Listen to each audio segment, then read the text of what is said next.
سکوتم را به باران هدیه کردم، تمامی زندگی گریه کردم. نبودی در فراق شانه هایم،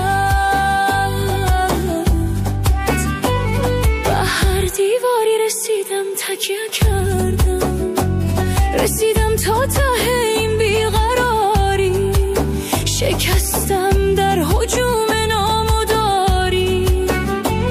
تو رفتی و پس از تو با خیالت تپش‌های دلم شد چه بیقراری. جهان تاریک شد وقتی نبودی، به درد بیکرانه عادت نکردم. نمیدانم چرا با رفتنت من به هر زخمی رسیدم، التماس مرهم کردم.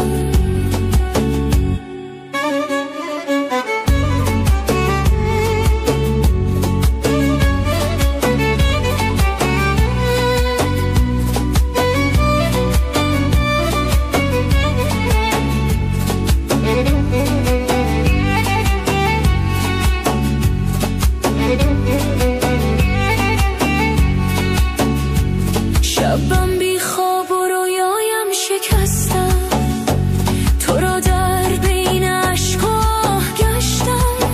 چه سخت است از نفس افتادن